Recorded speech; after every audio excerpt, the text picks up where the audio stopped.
Hello and welcome, you're watching To The Point. Today we devote the entire episode to a special interview with the Defence Minister Manohar Parrikar. Over the next 40 minutes I will raise with him several serious critical issues of topical concern, and on many of these the Minister will be speaking for the first time in a formal interview. Defence Minister, let's start with one rank one pension. There are two areas where one rank one pension as announced by your government has met with serious criticism, both from ex-servicemen as well as from serving officers and soldiers. First of all, you've agreed to grant OROP to those who've taken premature retirement in the past, but you've refused to grant it to those who take it in the future. What's the justification for what seems like a very strange decision? No, it's not a strange decision. That was what was pursued, but we are reviewing it to the extent where armed forces needs premature retirement as a part of shedding off. You're saying something very important. You're saying that you're reviewing the decision and therefore it is possible that several people who retire prematurely will get OROP. No, premature retirement for the past has been already agreed upon. What about the future? Future, based on the armed forces requirement, it will be referred to the commission, and definitely what is in the interest of the armed forces will be taken into consideration. Let me explore this a little because it's a very important point.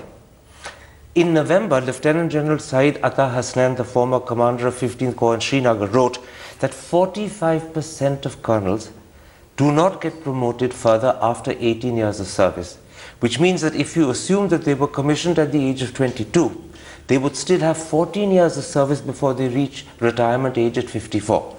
Now, if they're discouraged from taking premature retirement because they don't get OROP, A, the army will be carrying dispirited officers for 14 years, and B, you will be blocking the promotion of more deserving captains and majors. Is that part of the thinking why you're revisiting this issue? The first part, yes, we are definitely taking into consideration. We want to differentiate between voluntary retirement for better prospect, and we want to differentiate between retirement, premature retirement in the interest of the army. So that aspect is be under consideration.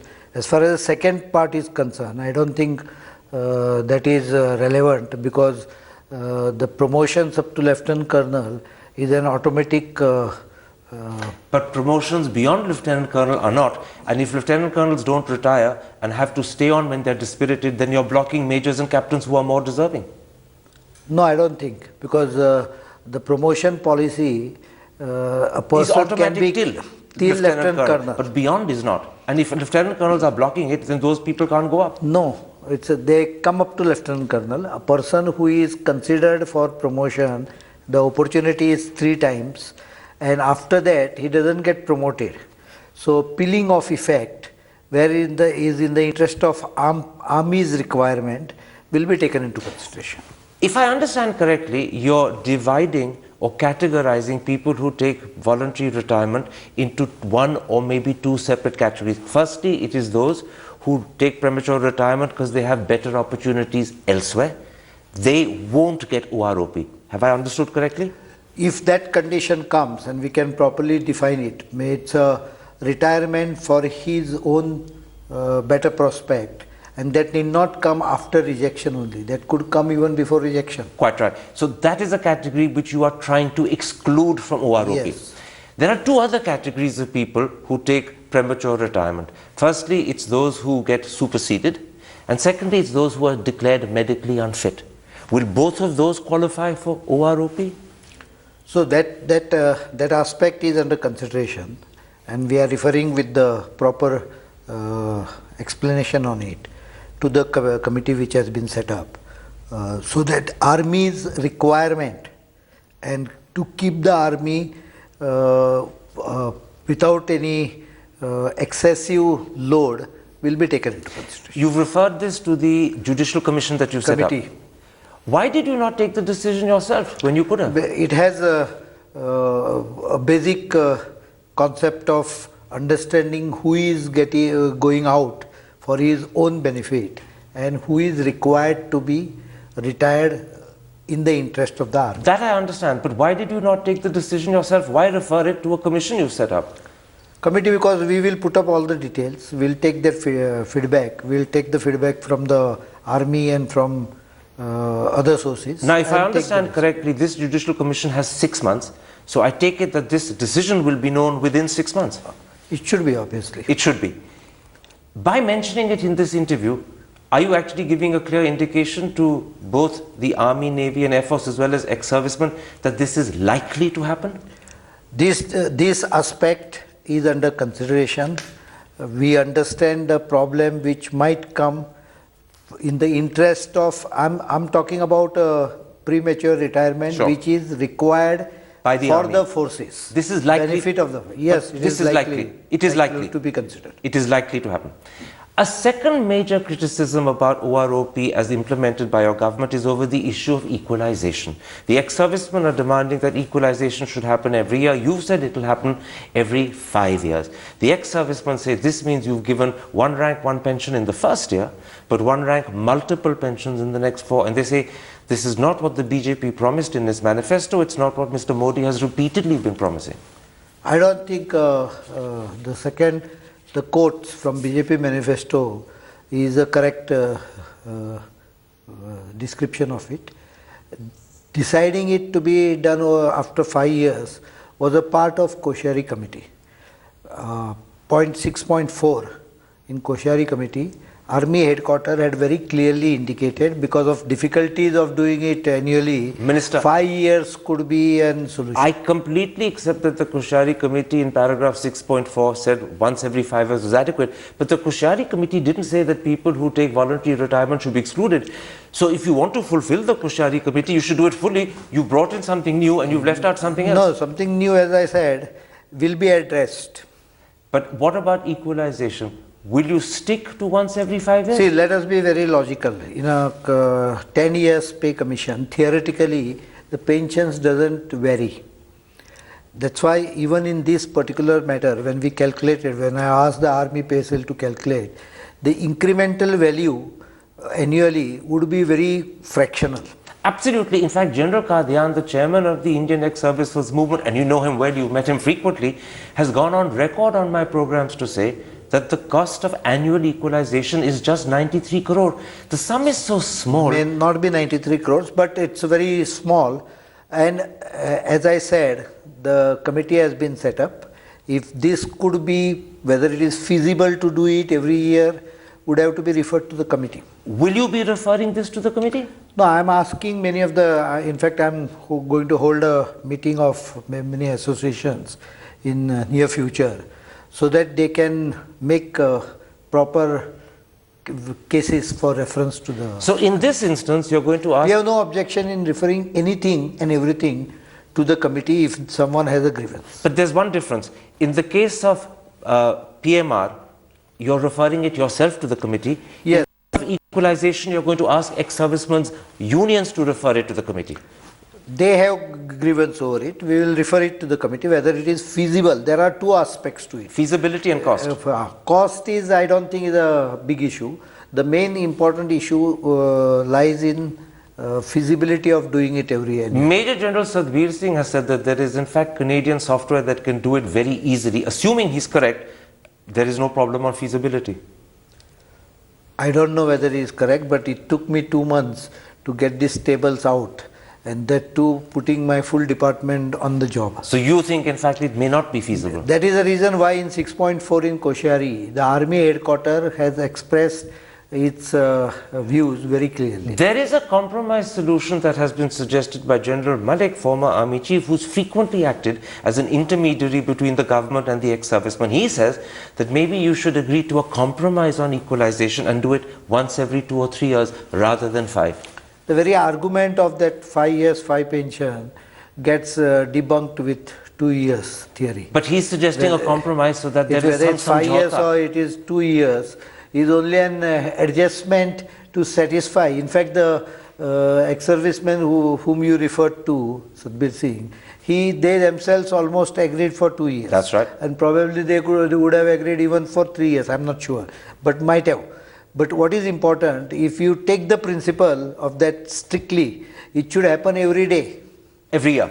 Every day actually, because the pensions can change technically every day. That I accept. There are certain administrative and logical systems. So if I understand you correctly, you're saying it should either be once every 5 years or it should be once every year, but this compromise doesn't make sense to you. So I will not go into it right now because we have taken our decision, and we have also said if there are some anomalies or some complaints, the commission we will be ready to hand it over to the committee, and the committee, after going through the details of it, could give a recommendation. So what you're really saying is that both these issues will go to the commission and both could change to suit what the ex-servicemen want. It's a committee. Okay. Beyond OROP, there are also serious concerns in the Army, Navy and Air Force about the recommendations of the 7th Pay Commission. I know that the 3 service chiefs have directly raised these with you and you are taking it up further with the government. But for the sake of the audience listening to this interview, I want to raise 3 issues that have hurt and upset ex-servicemen to ask what you personally as Defence Minister think about them. First of all, the 7th Pay Commission has said that the special duty allowance for the IAS and the IPS would be 30% of their basic pay, which means that a joint secretary posted in Guwahati or Itanagar will get a special duty allowance of 54,810, whilst an officer at Siachen at 19,000 or 20,000 feet will just get 31,500. Now, that's not just illogical, Defence Minister. To many people, it looks extremely unfair. How do you respond to this? I think there is a interpretation from your side may not be exactly correct, because I have asked the establishment branch to go through the points raised by the 3 forces and give me a sort of primary indication of to what extent their grievances are right, what is the interpretation and probable solution. Maybe in few days I should be getting the details. It's only after that I will have a consultation with the army, but I can assure you that if there is a clear discrimination, I will definitely step in and take necessary. This is a very important thing you're saying. You're assuring me that if there is clear discrimination, you will step in and rectify it. Get it rectified. You will get it rectified. There's a second area where the 7th Pay Commission recommendations, if implemented, would lead to discrimination. According to the 7th Pay Commission recommendations, the IAS, the IPS, the IFOS, as well as the IFS will all qualify for 6 additional increments in the first 13 years of service, which the military won't get. And the explanation given is that the military's job is not as complex, difficult and critical as these civilian jobs. Do you as Defence Minister accept that? See, I will like to wait for the details of that analysis, because it's a very thick document. I can't take one sentence out of context if it is out of context. But I can assure you that all concerns of the forces, where they are legitimate, will be definitely addressed. So this is another area where you are investigating to see if this concern is legitimate, and if the concern turns out to be legitimate and discriminatory, you will again rectify matters. Get it rectified. I can't rectify myself. It has to be given to a particular committee on its implementation with our recommendation, but I'll talk to the concerns to ensure that such, if there is some gaps, those gaps will be... There is one other area where the services are extremely upset. On top of the fact that they won't get 6 additional increments, it seems that the 7th Pay Commission has recommended that officers in peace stations will no longer get rations. And they say this is a double whammy. As I told you, unless I get a total detailed report, I will not be in position to comment on it. But I said that wherever it is discriminatory, I will definitely act on it. There is also one very important aspect which along with 7th Pay Commission needs to be addressed, is making our forces more trimmed and suitable for the modern warfare. In other words, you're going to cut down on what is called slack and flab. Obviously. You're going But they have to be identified properly in consultation with the forces. You're going to downsize the forces, in other words. It need not be called as downsize, because downsize essentially means you are reducing the forces. The unwanted part of it, which have come as a legacy from the past, could be rectified. For example, I will tell you, now the training command has a driver training course. The course could be modified to ensure that the total space it takes can be reduced by more than half. There are many military analysts who would welcome this announcement by you that you are re-looking at the structure of the forces and you may remove slack and flab, even if you don't want to use the word downsizing. I am not using downsizing because the effective component of the armed forces will not be compromised. But tell me something, how quickly will this exercise be undertaken? The exercise, the preliminary part of it is under discussions at this moment. Unless the issues becomes very clear, maybe another month will take to get the issues clear, and then the exercise will start. But during this current year sometime, this exercise will begin. Of course, to take full effect, it may take few years to happen. But it will begin during the current year? It should begin during, that is a target at least. That is to say, it will begin during 2016? Yes, that is a target. And do you have all three service chiefs on board and in agreement with you? I have already had a preliminary talk with them, and I don't see any reason why they should not be on board for removing unnecessary part of the armed forces. This is a very significant announcement you made, Defence Minister. I take it that this is something that is happening not just in consultation with the three service chiefs. It will happen in consultation. But you've also done it in consultation with the Cabinet, the Finance Minister and the Prime Minister. So once our framework is ready, we will definitely go to the Prime Minister with the proposal. Minister, let's come to the Pathankot terror attack. I want to first put to you three criticisms of the way it was handled, made by people who should know what they're talking about. After that, I'll broaden the subject. First of all, General V.P. Malik, a former army chief, says that with 2 infantry divisions and 2 armoured brigades in the next door Pathankot camp, totaling some 50,000 soldiers, all of whom are well trained in counter-terrorism operations in the forests of Jammu and Kashmir, it was wrong not to use them more extensively and rely instead on the NSG, who don't have counter-terrorism training and are not first responders.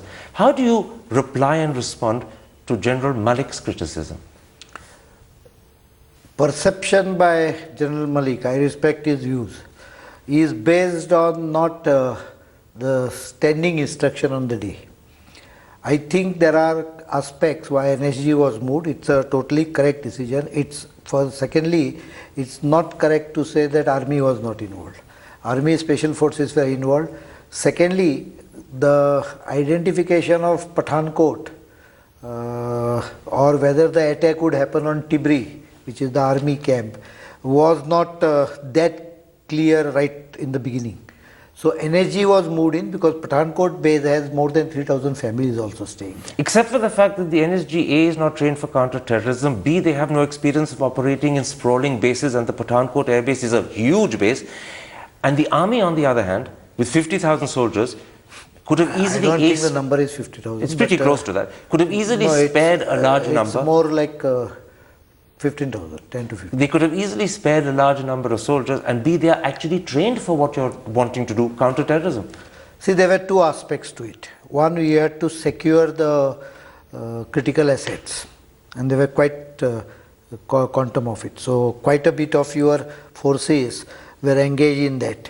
You had to secure the family and accommodation areas. But you think the NSG can do this better than the army who are trained? NSGs are trained in the urban Quite right. And also so for they were brought in. taking. That could have been scenario, because there are 3,000 families, as I told you. So this was a deliberate decision to rely more on the NSG than the No, army? I don't agree that we rely more on, because we moved in all the required army support. In fact, the terrorists, first 4 terrorists were neutralized using the army equipments and army manpower acting along with energy. Let me put you a second criticism. This time it comes from Air Chief Marshal Fali Major, a former Air Force chief. He says, in the absence of greater deployment of army soldiers, the security of the Pathankot base was left in the hands of the DSC, who are retired Jawans, in the hands of the Garud, who are actually recruited for specific Air Force purposes and not counter-terrorism, and the NSG, whose skill is hostage-taking, but not actually counter-terrorism. And he says, as a result, at a time when terrorists were prowling across the base, it was left improperly, if not inadequately defended.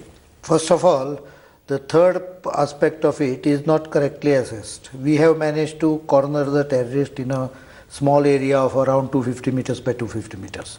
So they were not allowed to crawl around the base. They were actually pushed into a corner.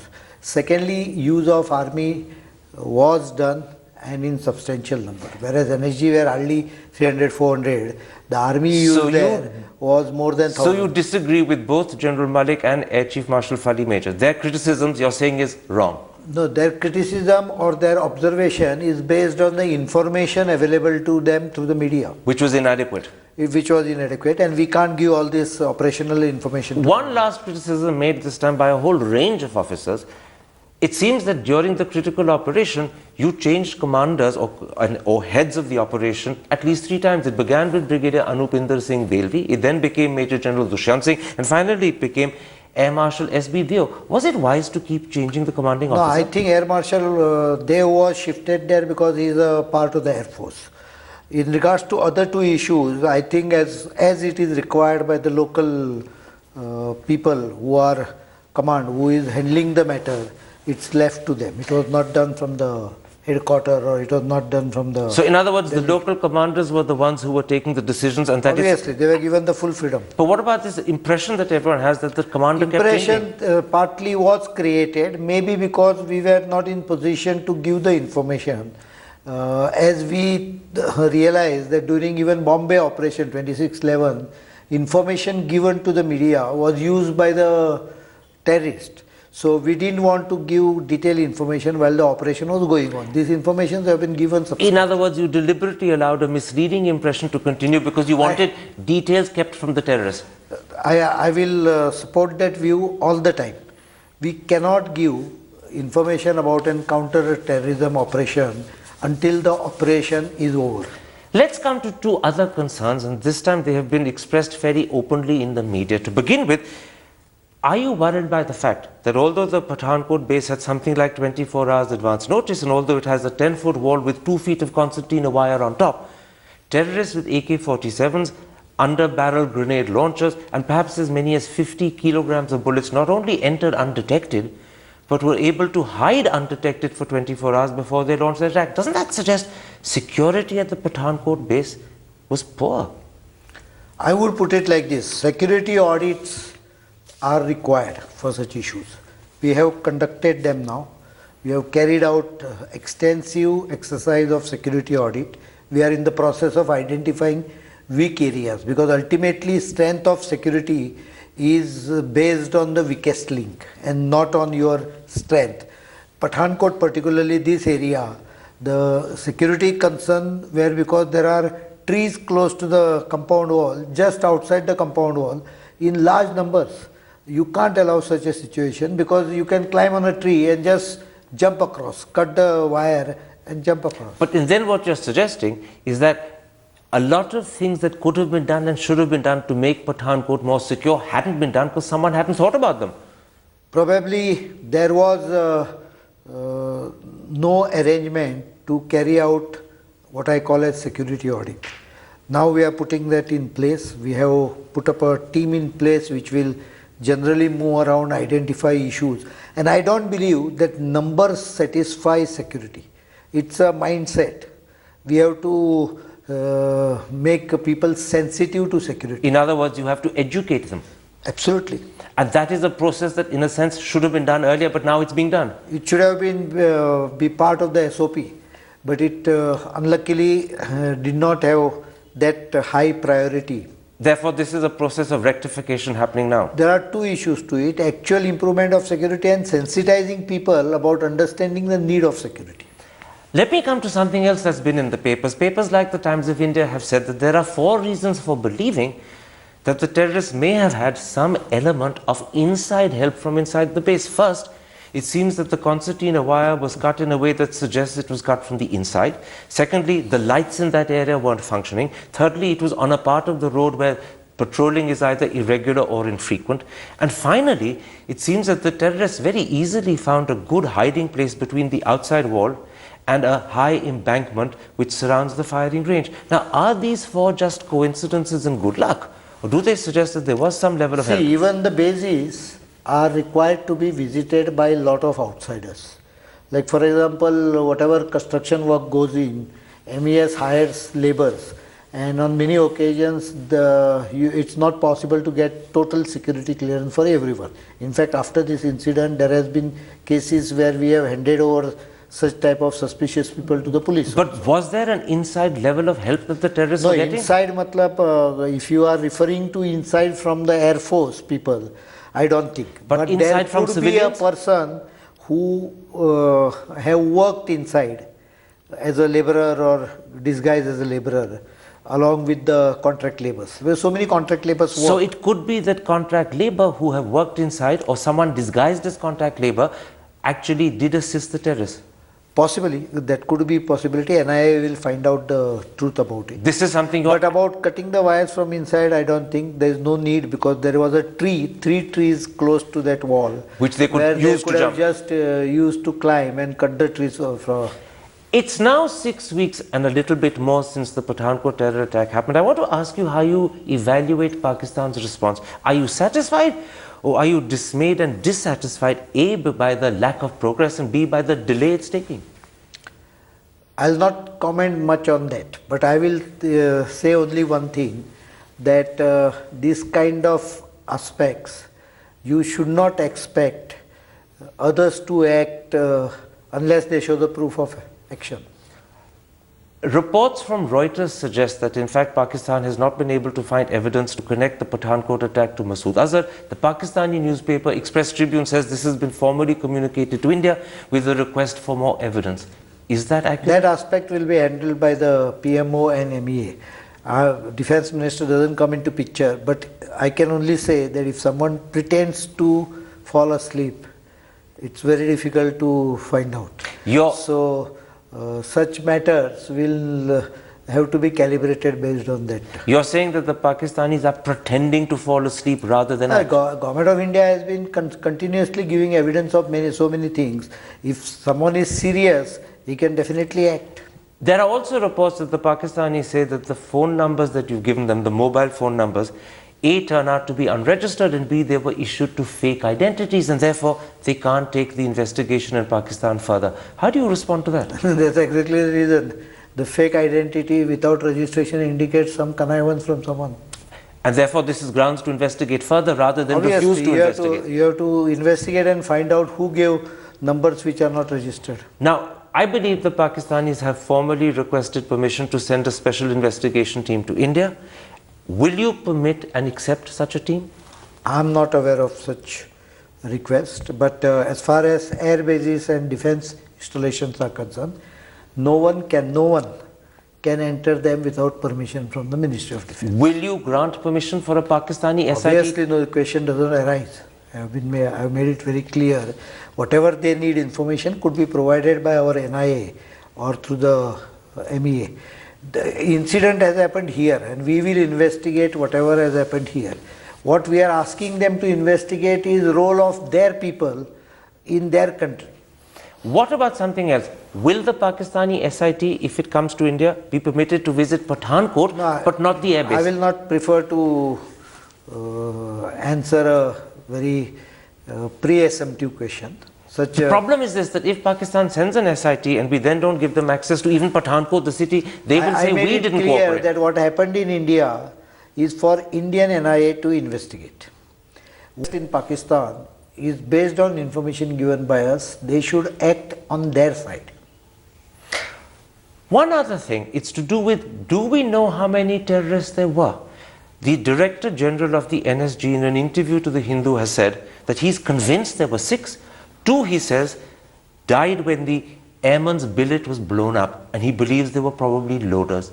Can you confirm that there were 6 altogether? No, 4 bodies have been identified. 2, in case of 2, since there wasn't clear firing from them and there was exchange of fire, the 2 existed, but probably they have not been, because of the high temperature, explosion and burning inside, probably their bodies have been burnt to ashes. So that could be idea.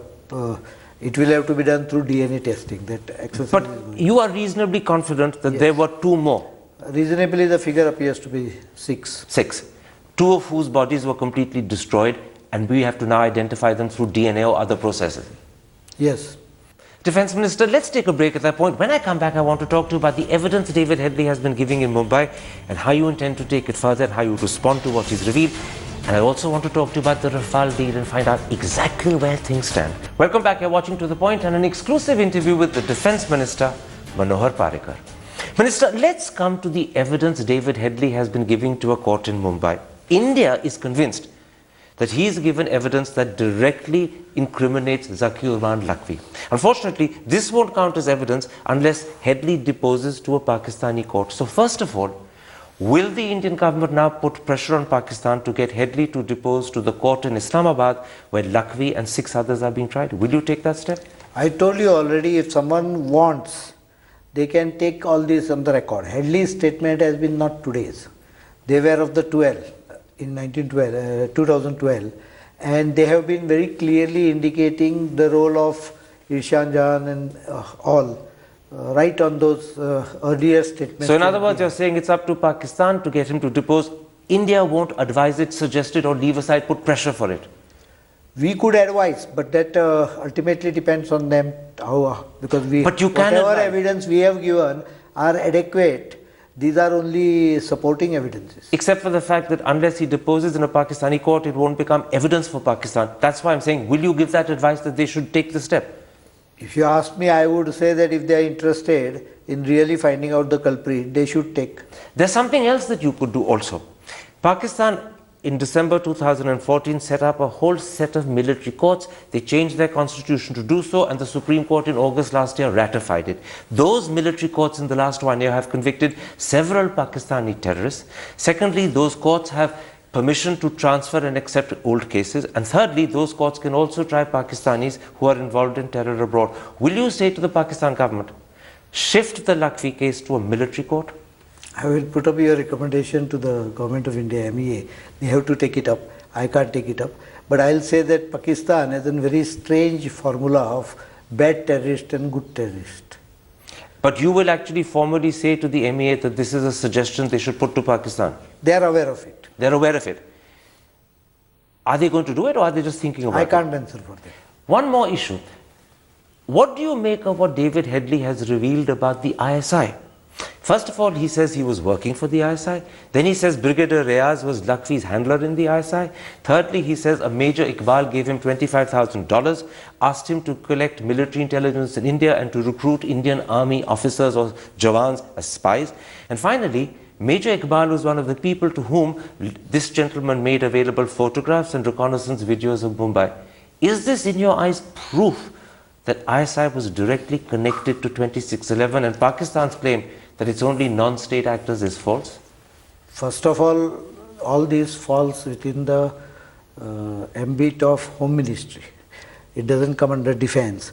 But I will say I don't need all David Headley's proofs for proving that Pakistani handlers were involved in 2611. That is adequately proved. These are additional information. As far as the issue is concerned, it is for the Home Ministry and the agencies involved in that to handle. But a simple question for the audience. Are you, Manohar Parrikar, convinced that the ISI was directly involved in 2611? Do you require further evidences from what has been already exercised done in India? Are you saying yes or no? Obviously, the full involvement of Pakistanis have been revealed during the trials and investigation done in India. Pakistan's response to what Headley is saying is of course very different. They say he doesn't have credibility, he's a drug peddler, he's a double agent, the man is untrustworthy, he's probably lying. I will not like to comment on those aspects. One other thing, recently you said, and I'm going to quote you, if anyone harms you, he understands the same language. If someone is harming this country, then that particular individual or organization should also receive the pain of such activities. Absolutely. Until we give them pain, such incidents will not reduce. Can you be more specific about what you have in mind? No, I think what I have to say, I have made it very clear. If someone harms the interest of this nation, he has to be delivered similar pain. And I also added the time, place and the way, methodology is our choosing. But if someone harms this nation, he should be delivered similar pain. Of course. In other words, it's a sort of tit for tat. You hit me, I'll hit you back. No, I only said that he should feel the pain of what he is doing with this country. But that does suggest that if someone hits you, you hit him back. The way, methodology, time and the place is our choosing. This is an Israeli approach, is it not? Israel follows something similar. Unless you see the pressure of your actions coming back on you, I don't think anyone gets wise, and not specifically terrorist organizations don't become wise. I'm talking about terrorist organizations or individuals who have this concept. Finally, in the limited time available, let's come to the Rafale deal. When President Hollande visited India on Republic Day, India and France signed an MOU to buy 36 Rafale planes without knowing at what price you're going to buy them. How meaningful is this MOU? See, it is valid and it is meaningful to the extent that procedure has been laid down. Many of the technical components have been cleared. Many of the methodologies have been cleared. But the now, price, of course, if I'm buying something, I cannot hurry on the price unless I'm satisfied with the price offered. This is the key question.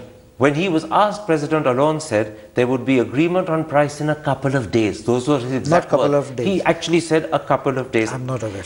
3 weeks and more have passed and there's still no agreement on price. No, Do you from have a our problem? side we said very soon. And the agreement also does not limit a time frame, but it requires right people to sit across and then work out the price. What is the exercise is going, you can say few months at the most. The French ambassador, in a few months you will have an agreement on price. I'm not trying to put restriction on my timeline, because unless we come to a right price, we cannot finalize the deal. So price is the only issue left now. Let the people, price negotiating committee, discuss with their price committee and decide about it. I don't want to put unnecessary pressure on them so that they do something in a hurry. So a few months could become several months. I don't think that would be required.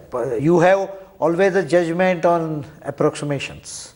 You can't commit yourself to a time, because this is not a negotiation of few hundred crores also. This is thousands of crores. So I think I should not, and you should not also put a timeline on my price negotiation. Can I ask you this? Do you have tough negotiations between India and France? Of course. Otherwise, the best option would have been to sign it on 26th January. Which means that price is still a serious problem that has to be resolved.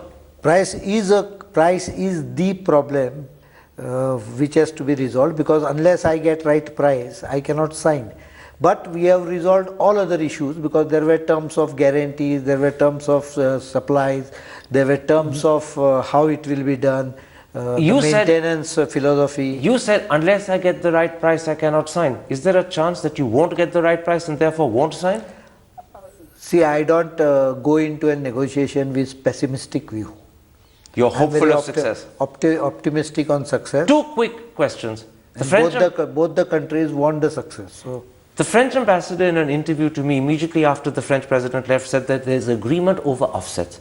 The question is, I said other issues are addressed. But I would not like to totally disclose them right now. But do you have the price part of it? Do you have a 50% offset agreement, or is it less? It is 50%. It is 50%. You're confirming that? Yes. Finally, Will the deal be limited to just the 36 you're talking about now, or could it expand to include more? As of now, the deal is for 36. What is the possibility it may... I can't say. There can be a lot of possibilities, but they are not linked with this negotiation. The window is open for more? No, I didn't say that also. I'm making it very clear that this deal is for 36. Finally... So we are sticking to that figure and that... My last question. You're negotiating this deal for Rafales at the same time as America has agreed to sell 8 F-16s to Pakistan despite India's strong protest. Do you see that as an unfriendly act by America? I'm quite hurt by that, and I think we have expressed our feelings very clearly to America on the issue. In May, Prime Minister Modi, in an interview to Time magazine, called America a natural ally. Do you feel let down by a natural ally? There are ups and downs in relationships, but I see overall, you have to ultimately calibrate it to the overall relationship. It has improved a lot. But this is a down. Of course, we don't accept it in straightaway way, and we have expressed ourselves very clearly. Defence Minister, a pleasure talking to you. Thank you. Starting today, we are beginning our special coverage on the union budget. We are calling it Make or Break Budget 2016 because for the government and for the country, this is indeed a make or break budget. Our first...